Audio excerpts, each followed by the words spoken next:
All right, today we are diving into a legend from South India that is absolutely incredible. It's a story that connects to the famous epic, the Mahabharata, but tells a very different kind of tale. It's one that's going to challenge pretty much everything you think you know about heroes, power, and destiny. So, just picture this for a second. Imagine a kingdom where every single position of power, from the soldiers right up to the queen herself, is held by a woman. A whole society built on their own terms. Okay, now let's add a little bit of an edge to that. Imagine this kingdom has one unbreakable rule. Any man who even sets foot inside its borders is thrown in prison. This isn't some fantasy novel. This is the world we're about to step into. This is the legend of Queen Alli. She's this powerhouse figure from the folk traditions of Tamil Nadu, and her story is often told through this amazing dramatic art form called Therakuthu. Her tale literally weaves right into the Mahabharata, and it creates this fascinating clash of worlds. So let's explore her kingdom. To really get this epic clash, we first have to understand the world that Alli built, and, the principles she was so ready to fight and die for. So, who was Queen Alli? Well, she wasn't just a ruler, she was basically power in human form.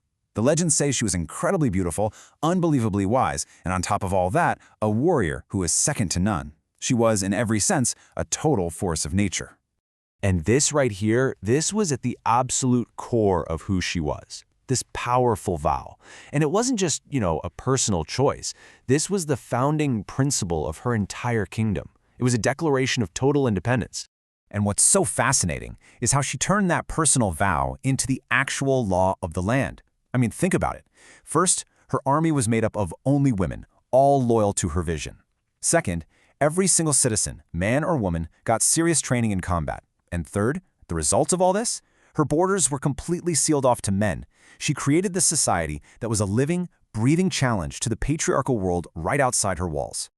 But, a challenge that big, it doesn't just go unnoticed. Miles and miles away, one of the most famous heroes of the Mahabharata hears whispers of this queen, and you can just feel fate starting to move the pieces.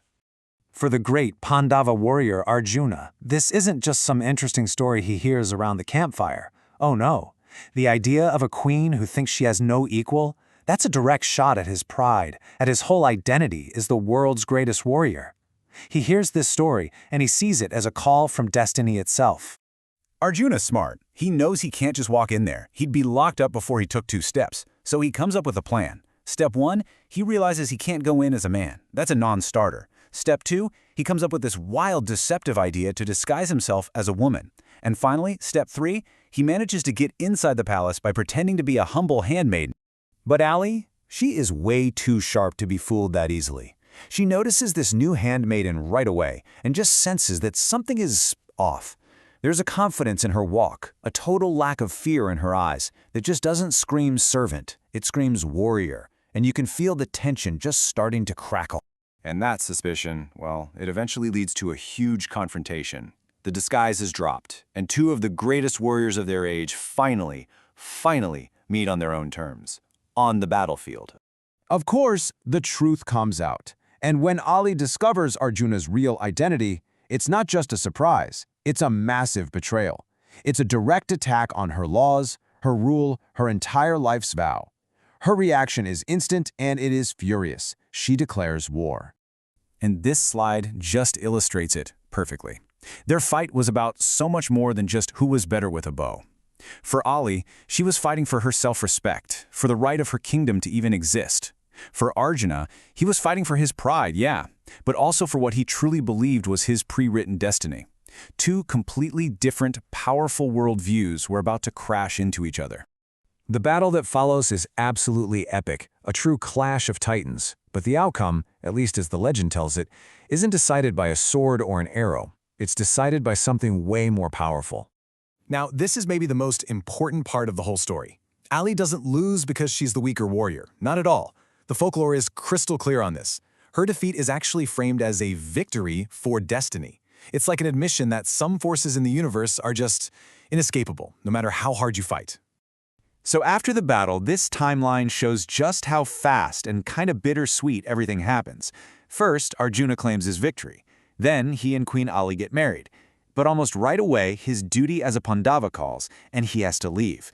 This leaves Alli to rule her kingdom alone and, eventually, to give birth to their son all by herself. And in this final, gut-wrenching twist, some versions of the legends say that their son grows up to be a mighty warrior himself. And one day, without knowing who his father is, he ends up in a battle against Arjuna. It's just this heartbreaking proof of the story's main idea. You just can't outrun your destiny.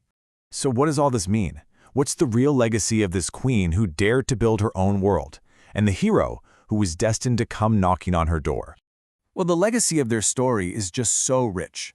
For one, it's this powerful saga of what's known as Stri Shakti, or female strength and power. It's also this deep dive into the clash between our own free will and the relentless pull of destiny. And maybe most of all, it gives us this timeless message about what power really is. And that's really the big takeaway here. Even when she was defeated, Alli's power wasn't gone. It just transformed.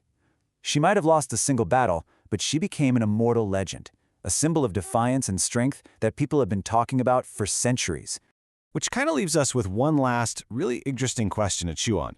If her story is still being told today, if her strength is still inspiring people, and if her name became legendary because of this fight, was her defeat really a loss at all?